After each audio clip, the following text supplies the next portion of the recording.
Hello dear Ronins, welcome to Roninhood. Today it will be a huge important review about this IKAZUCHI ninjato. IKAZUCHI means thunder.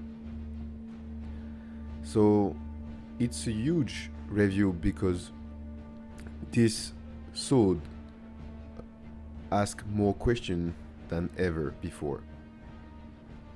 First, it is Damascus steel. Second, there is 2 groove and it is a unokubi zukuri blade. Third, this is a straight blade, ninjato. And fourth, it should be razor sharp. There are buffalo horn on kurigata and koiguchi and kojiri. And it's all in black, like this is what I prefer, and with gold tones and full black. So for me it was aesthetically impressive and magnificent, and that's why I goes on that way for this special sword. The balance is really impressive, like the other sword before with this brand, Murasame. It's a French Chinese brand. So you can see the red, yellow, orange and green tones on the almond. I think it is a chemical process, but it's still really beautiful. You can see there the spine of green, yellow, orange, red on a black blade. So the 2 grooves, a small one and a big one, and then the blade is evolving to unokubi zukuri. So unokubi is like, it's not like shinogi zukuri is getting like a triangle on the blade, so less material.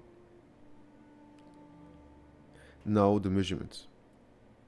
So this is a special sword that will change many aspects on Roninhood analysis, because we will have many informations there that will change all the adventure.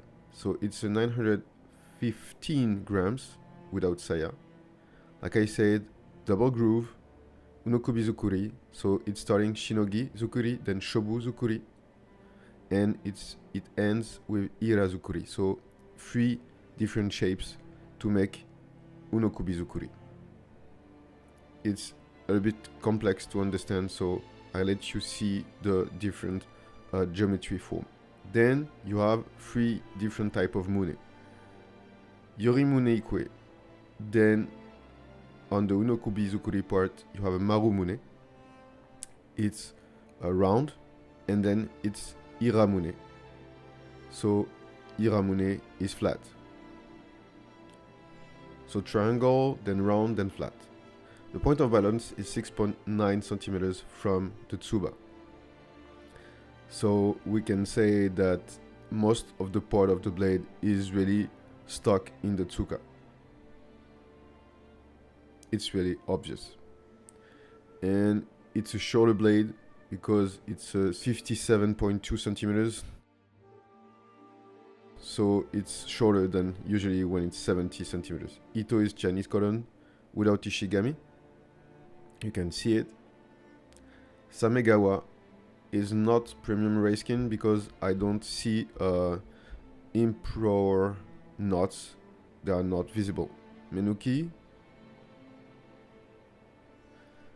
Dragon Menuki, Mekugi, battle already, so 2 Mekugi.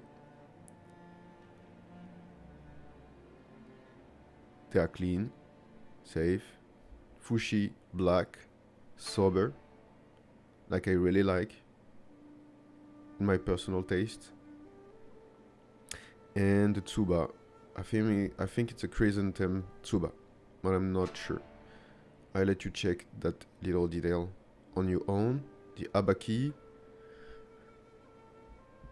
brass abaki on gold toned.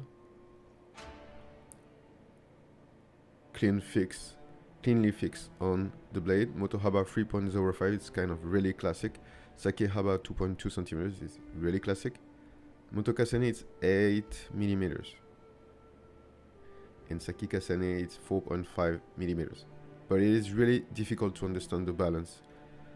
Shukisaki, because you have this Unokubi Zukuri type, and that change the understanding of the weight distribution on the blade. The hamon is midare,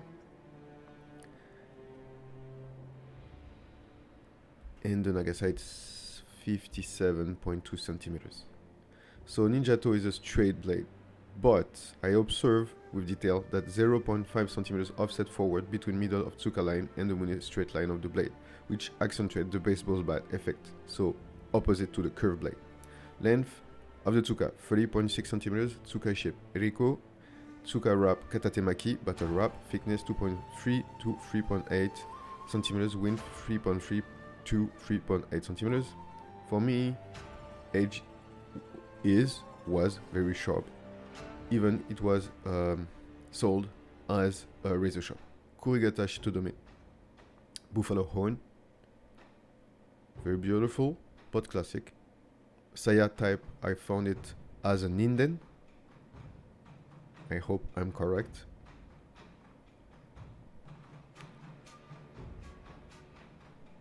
All these type of detail are important if one day you want to buy a Shinsakuto made in Japan, because you have to be familiar with all the details and name and specification, because in Japan they will ask you all of this. Kojiri and Koiguchi before buffalo horn, really clean, safe and tight, really appreciable, but it is a middle class sword.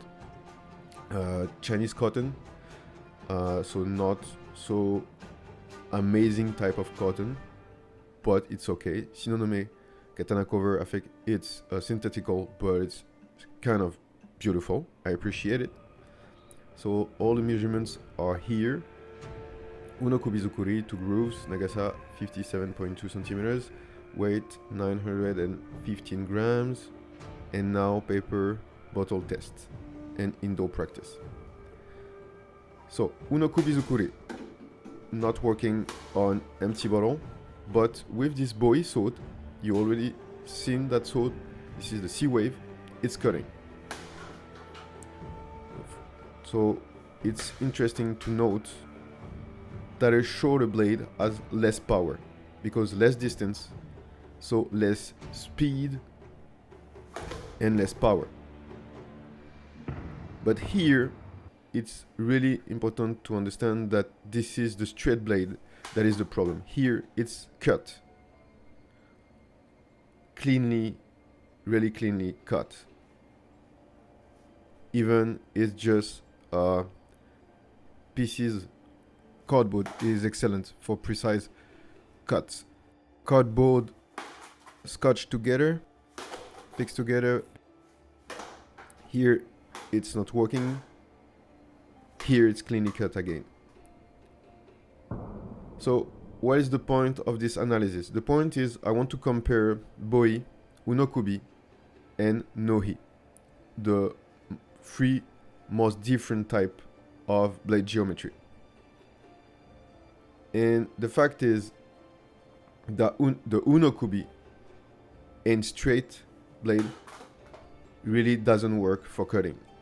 At this primary test, it's obvious. So what I think is Unokubi doesn't work, and it's not necessary at all. So this is a Nohi.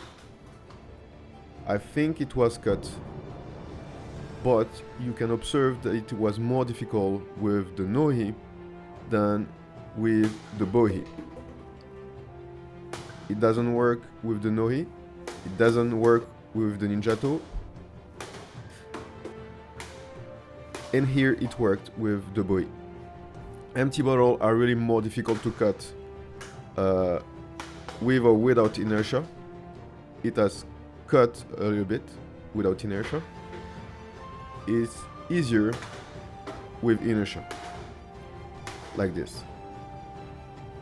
Impossible with the ninjato, and it has cut again with the boy.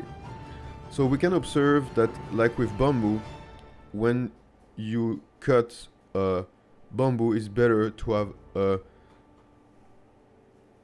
noi blade for a thicker, bigger part of bamboo. Here for the bottle, the boy is more efficient than noi and absolutely more efficient than unokubi.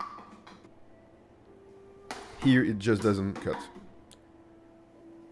Here it's cut in one shot with, again, the bohi. So this experience is really important to start all the analysis of the straight blade and unokubi ninjato.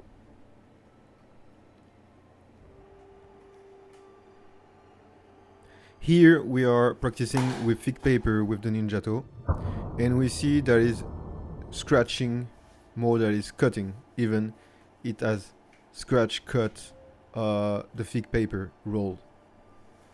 Now it's with the bohi without inertia, and we see that it has cut like 50% without inertia.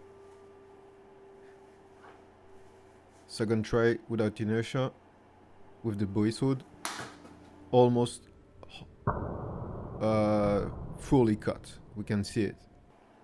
It's really impressive because it's really difficult to cut thick paper or paper rolled, because it's not cardboard. Is really difficult. It asks extremely high precision. Now it's well cut and not almost not scratched, so it's well cut, not scratched, like IKAZUCHI, unokubi izukuri.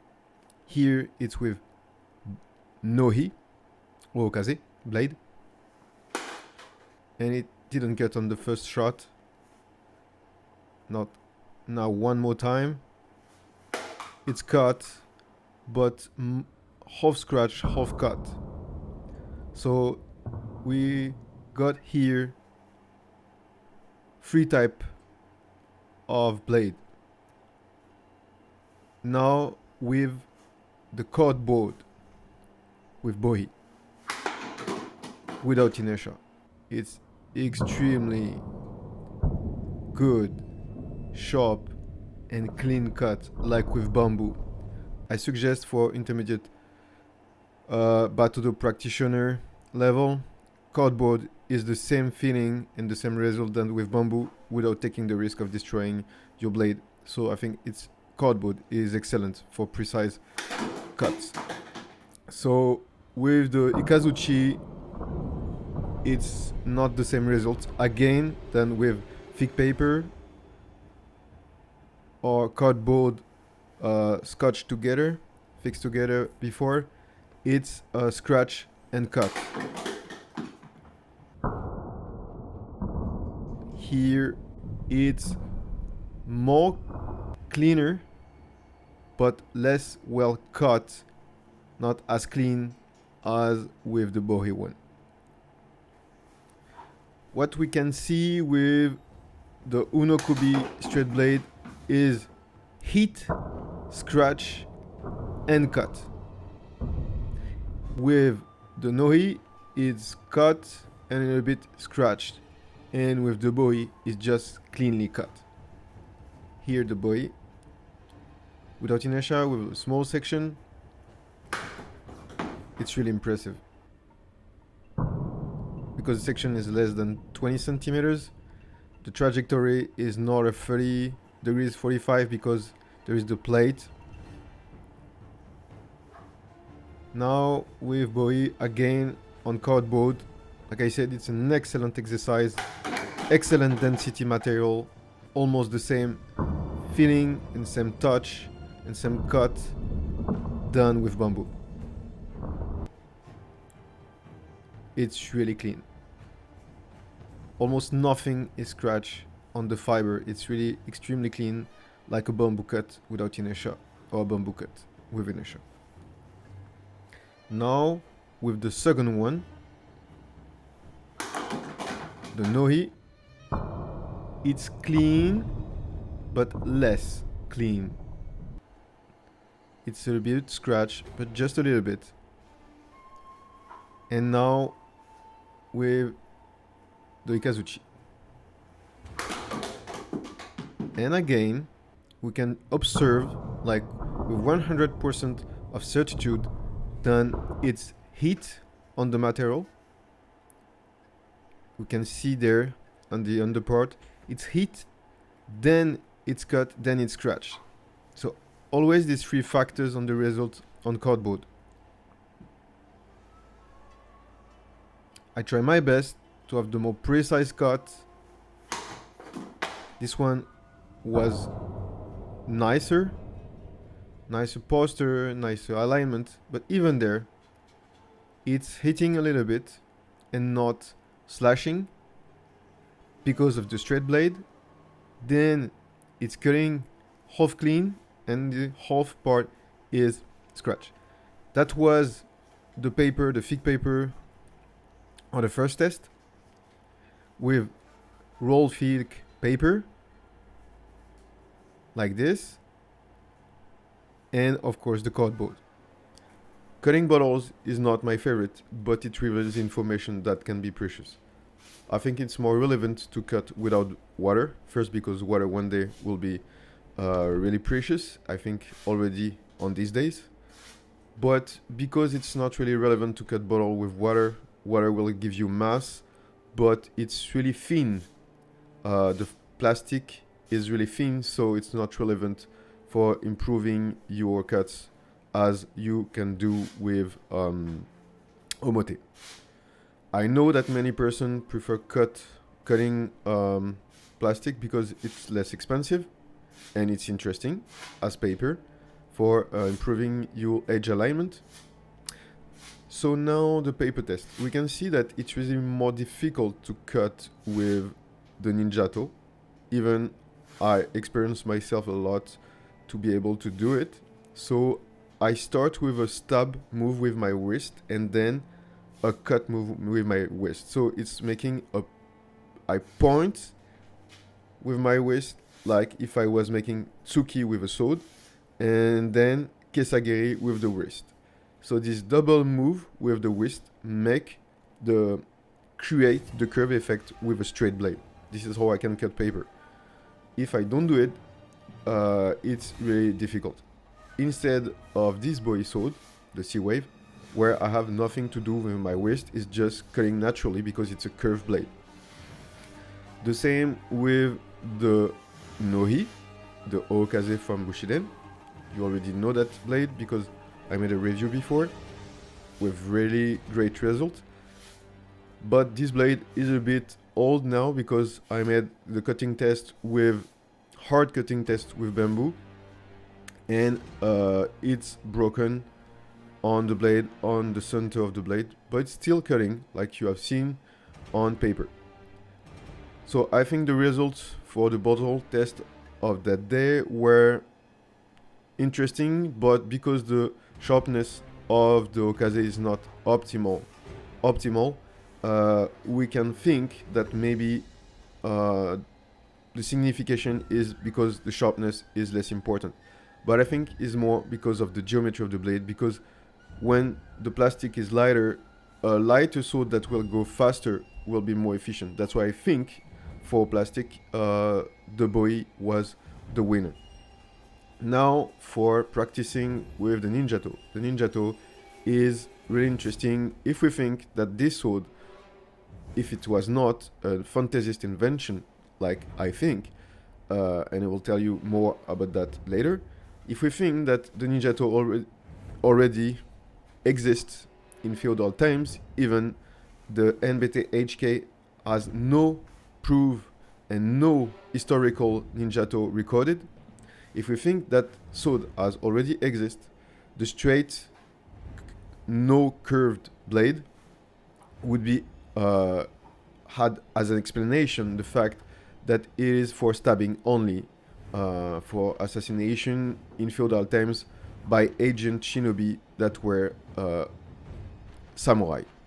There are not two kind of team, enemy team. Shinobi were just samurai in mission for spycraft. So, if they were on mission, is it plausible that they were using a straight blade? There is you can easily guess that the person is a special agent. Would be it relevant to have this kind of blade? I don't know, we will talk about that later. But the thing is, if it's not cutting properly paper or plastic bottle, and we will see later for omote, is it relevant to just use this blade, even it's shorter, just for stabbing in case of emergency for agent shinobi? Now for the practice, I have to say that this blade is really light, the lighter that we have experienced in Roninhood. The balance is really enjoyable. So now we'll see that on outdoor practice. So with shuriken, the blade is really nice to practice with, but because it's a no-curve blade, the nuki-uchi is really difficult. It's really difficult, and the noto is more difficult than the nuki-uchi. Because no curved effect, I have to make a katate giri. That means that it's in 2 times. First, I have to draw out the sword and then a move cut. So it's in 2 times and not in 1 time like nuki-uchi of Kesa, for example, should be. But because it's shorter, it's faster to draw, and it's really interesting to use that long tsuka to create a longer sword if you want in case of emergency, but your hand won't be protected by the tsuba, as you can imagine on a kenjutsu situation. So practicing with it was really enjoyable for imagining what would be the situation of an agent in feudal Japan using this hypothetical sword. I would say hypothetical because I'm not sure that it really exists, and in my personal thought, I'm absolutely not sure, and I don't think it has already existed, just because of my different kind of experience and the results on the cutting test that you will see just right now. So first, I will tell you that I didn't kept all the wrong cut because it was so bad that it would make a review with too much negative aspect. So I just kept the best cut, but you will see all the wrong and bad cuts with this sword on the shinobi katana from Yarino Hanzo versus ninjato IKAZUCHI from Murasame. So I give you just right now the answer. You will see all the wrong cuts and the major difference with the results of the shinobi katana from Yarino Hanzo versus this one, IKAZUCHI. So first thing, this is the second worst sword that I ever experienced in cutting test. Why? Because I think the straight shape is awful. It's absolutely not made for cutting. This is pushing the material and not slashing the material. Second, because Unokubi is asking me 3 or 4 times more power than I ever used with any sword. Even with lighter swords like the Bowie for Sea Wave, like you already know, or you will see or have seen the review. So the thing is, the question I was asking myself is why I brought 13 omote. You know, omote became really expensive. It was already expensive 5 years ago, but now it's really expensive. It's 50% more than 2 years ago. So why I brought 13 omote for this sword? And I was really sad on the moment. So I had some successful cuts, but it was just simple cuts on tameshigiri and on batto-do with 1 hand cut. It was really, really awful. I was feeling that I was so bad on batto-do, so bad on everything, that I had just to move forward. So I was giving my maximum power. I was trying to handle the tsuka the best way to give the more power, the more mass to the sword, because my first problem before the baseball bat effect of the straight blade was there were not enough mass on that blade. So I was giving 4 times than I usually do for having the same result. So for that, I was feeling that it was my first day of cutting again. That's why I think this is my second worst blade ever after the Musashi practical from Yarino Enzo from the day that I experienced it 3 or 4 years ago.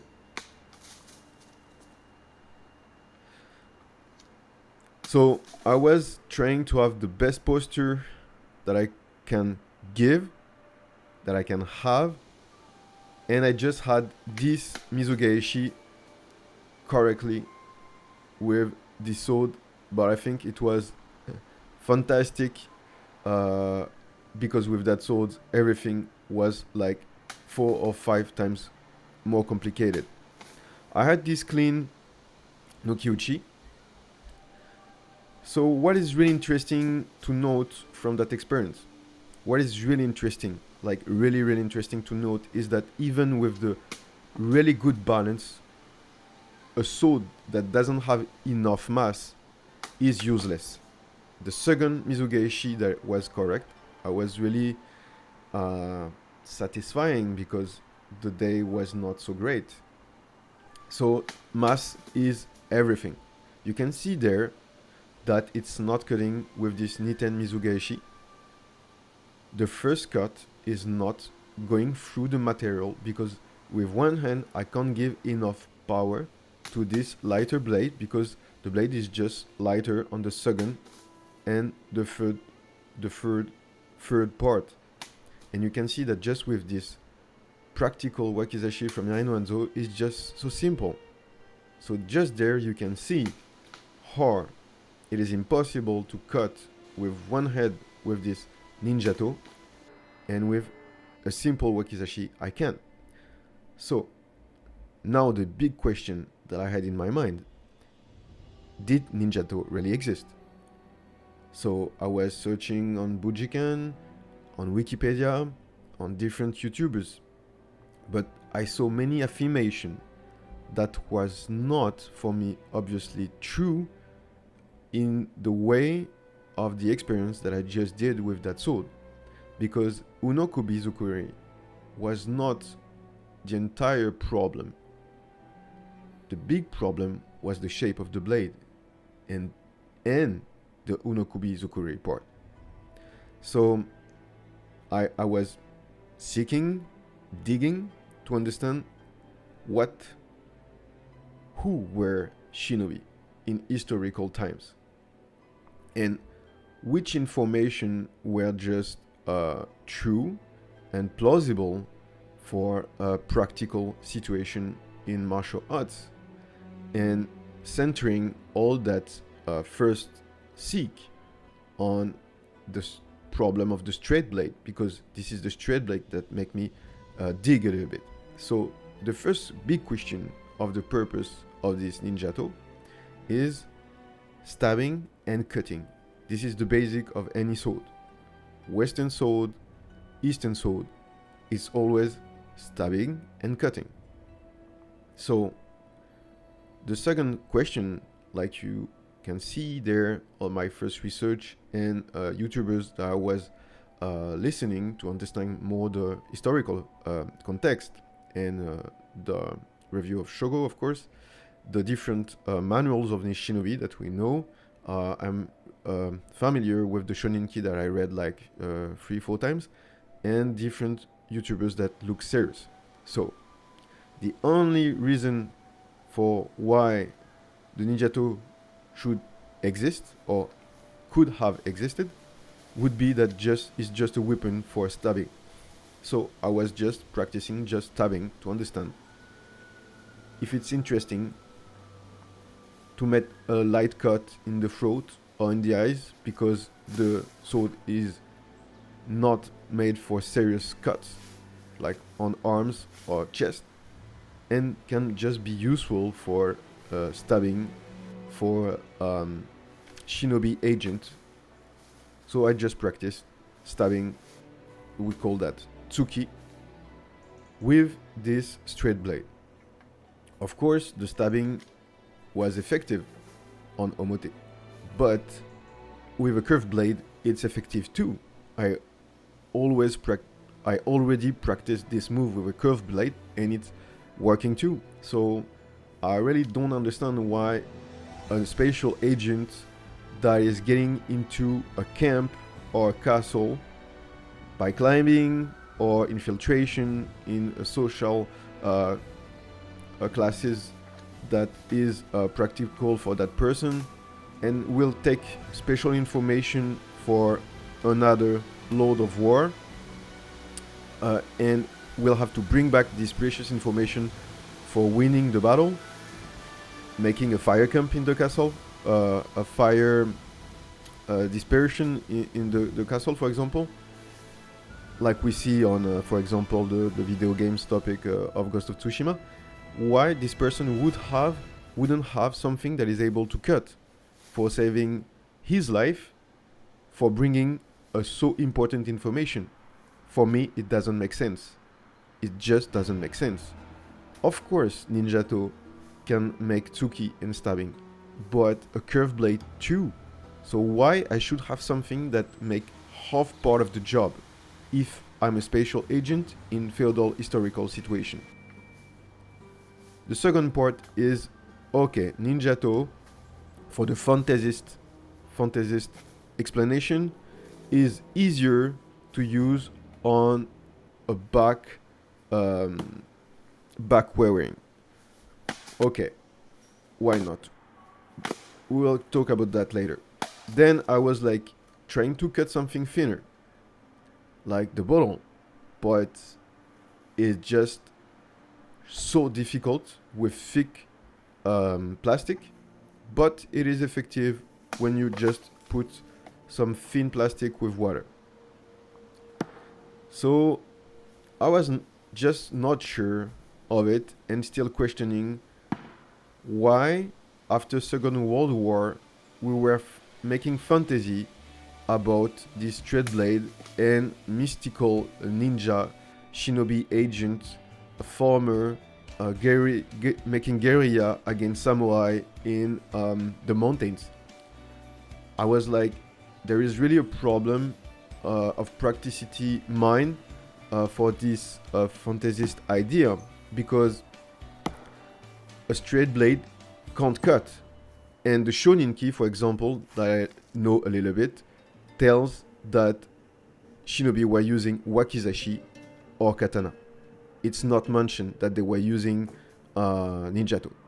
So the last question was wearing in the back for this agent when you climb on historical times for infiltration, spycraft. So I made the Ghost of Tsushima topics to understand how it could be useful more than a katana or wakizashi when you climb or you jump with a sword. And this is how I opened the topics of Ghost of Tsushima for understand the practicity of this straight blade. Even there is no straight blade on Ghost of Tsushima, of course. So you have already seen the different type of episode. It was a really interesting adventure. And practicing rolling with a sword. Of course, it was easier with the shorter blade, but it would be the same with a curved blade, like a wakizashi or a ninjato with a curved blade. So the question for drawing the sword from the back, it's a bit easier with the ninjato because it's a straight blade, and it's simpler because your second hand won't have to follow the curve of the blade, but it's actually, you can do it with a curved blade too. So for me, the Tsuka, it's 7 and 10, size 7 and 10, grip 8 on 10, 8 on 10 for students material, safety 8, design 8, 7 on quality materials, weight 8, with joint healthy 8, maneuverability, simple cuts, for tameshigiri, it was 8, good value for money, 7 on 10. Blade, for me it's a Nagasa for a person of 1 meter 50, it's 8 on 10, steel 9 on 10, sharpness 7 on 10, weight geometry 2 on 10, too lightweight for tameshigiri or batto-do, sturdiness 8 on 10, swing 8 on 10, almond 9 on 10, curve 2 on 10. Good value for money, 3 on 10. The Siam, batto weight transfer rail, safety 8 on 10, grip 8 on 10, sturdiness material 8 on 10, design 8 on 10, quality material 7 on 10, weight 8 on 10, good value for money 7 on 10.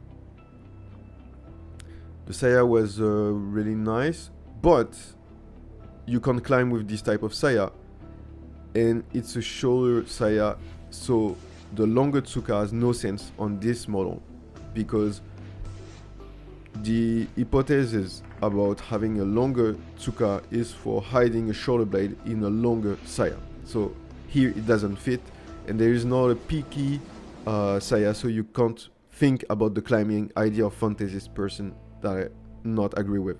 The practicity of the sword, 3 on 10, good value for money for me, it's a 3 on 10. It's a decoration sword, so if you want to practice with, I really give you the advice to just ask the seller to make a curved blade first and a nohi blade and a little bit shorter tsuka. Now my results, my Shimono-giri, for me on this performance I was really not great at all. It's a 7.6 on 20. So my conclusion is this sword is just beautiful but not useful. I hope you liked this episode.